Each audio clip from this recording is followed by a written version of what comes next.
मंडळी, आजचा भाग म्हणजे थेट हृदयाला भिडणारा प्रेम, आठवण, अपराधगंड आणि निस्वार्थ काळजी यांचं अजब मिश्रण.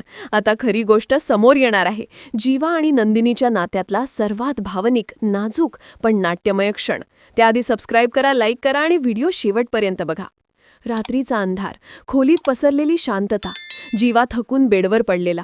नंदिनी हातात गरम गरम जेवणाचं ताट घेऊन शांतपणे आत येते. तिच्या चेहऱ्यावरती काळजीचा सावट आणि प्रेमाची ओल. ती हळूवार जीवाच्या केसांवरून हात फिरवते. स्स अशी हलकीशी धून पार्श्वभूमीत वाजते. जीवा डोळे उघडतो, पण त्याच्या चेहऱ्यावर उदासीनतेचं सावट. नंदिनी प्रेमळ आवाजात म्हणते, उठा ना, हा घास नाही खाल्लात तर मी लहान मुलासारखी जबरदस्ती खाऊ घालणार आहे. आणि एक घास त्याच्या तोंडात देते. हा नंदिनीचा, मग दुसरा, हा जीवाचा. जीवा थोडा कंटाळलेला पण खातो. आणि मग ती हसत म्हणते, आणि हा काव्याचा घास.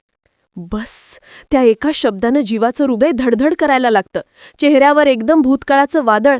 काव्याची आठवण, त्यांचं प्रेम, त्यांचे घास, सर्व काही डोळ्यांसमोरून सरसर जात असतं. तो क्षणभर पूर्णपणे हरवतो. नंदिनीच्या नजरेत मात्र तो वेदनेचा झटका स्पष्ट दिसतो. ती शांतपणे त्याला जेवू घालते आणि खोलीच्या बाहेर जाते. तिच्या मनात दुखावलेली शांतता. दुसऱ्या दिवशी सकाळ. जीवा ऑफिससाठी तयार, पण चेहरा पूर्ण विझलेला, हसू गायब.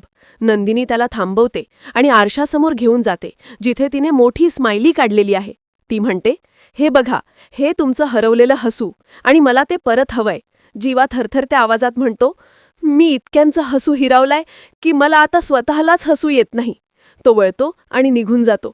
नंदिनीचे डोळे पाणावतात, पण त्वरित ती स्वतःला सावरते.